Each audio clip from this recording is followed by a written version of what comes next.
here at the CCA Workbench, and it's time for the Academy Sports and Outdoors Rigs and Techniques. And Dave, you got some rigs on this bench. Yeah, I got some stuff that I wish I had when I was a little kid, you know, hopping the rocks with my brother. We would go out onto the piers and whatnot, any chance we got, because we didn't really have a boat. So, you know, we would go out and battle with all the pier guys. Right. And, you know, when you're out on that pier, if you have something that can cast a little bit longer than the guy standing next to you, that's always a plus. Now, when you're using these side cast reels from Alvey, these are perfect for that kind of application. They can make incredibly long casts. They hold a lot of line, and you can get out and reach out and touch someone. Now, this 70 here is great for when you're standing on the beach or something, surf fishing. But you know, you got to use a 10-foot rod with this thing, and you really don't want to do that on a pier. And we'll talk about some pier etiquette later. But you know, when you've got a 12-foot rod or something, you're taking up a lot of room.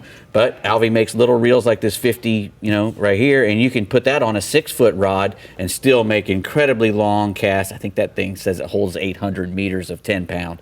But you can put 20-pound test on there. Yeah, you can put 20-pound test on there and just bullet that thing and make really long casts. And if you're the side casters intimidate you, you know, you can always use an orbiter. You know, one of their spinning reels, and those are really nice. That's the 200. They cast a long way as well. Incredibly, you know, well made. You can drop them and bust them around, and they'll still keep on working. They've been making reels for 100 years, so. That Alvey Orbiter is a really good reel to use on a pier or a beach or just wading as well. So where do we go to get them if we want to buy one? Alvey.com. Alveyus.com.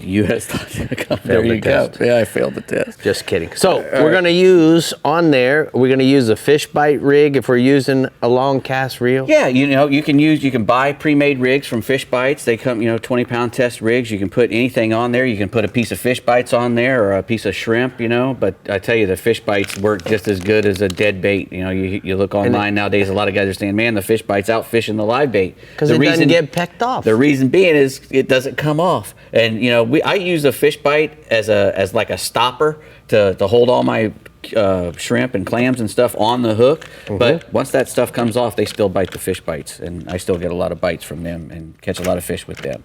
So, but if I'm not using bait, which I normally don't, I like to throw a jig like that. A white bucktail jig is a great lure. I know you love the gotcha. My gotcha is what I'm going to throw first, and I usually have a little piece of wire on it, like this one. You know, I think that's number 4. But well, not only mackerels, but little mangrove snappers and bluefish, and you know, and Spanish mackerel. You know, they all take those things away. So I usually show up to the beach with like 10 of those because I know that I'm going to lose a lot of them even when I put wire on, because you want to bounce that thing on real close to the bottom and give it an erratic jerk, and it gets hung up in the rocks a lot and you're going to lose them. Another bait I like to use is top dogs, mirror lures, any like a spook too as well, anything that I can, you know, flip across the top right along the rocks. I love using those. But besides the gotcha, probably my favorite lure is a mirrodine. Everything eats a mirrodine. Well, it's shaped like a pilchard. It looks like a little pilchard or a glass minnow or whatever. So you can catch all kinds of stuff. I mean, I've even caught flounder on it, which is unreal because the thing, you know, doesn't spend much time near the bottom. Now, Dave, what happens when you get a big fish on and you get him up beside the pier? How do you land the fish?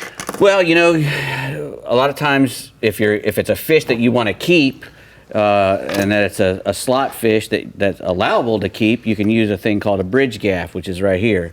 You know, and it's a big 4-prong.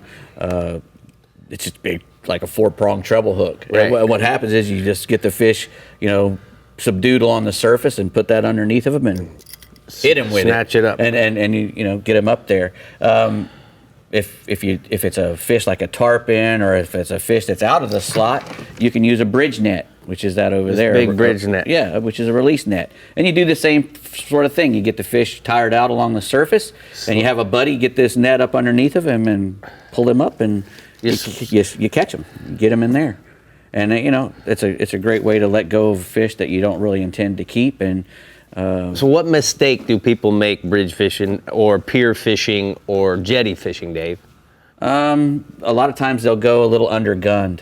You know, the stuff that they rent on a pier is usually really light stuff, and if you're really wanting to catch a big fish, you're going to have to go up and 20 pound at least, but 30 pound and up, use that on your spinning reels and go a little heavier if you want to catch the big ones.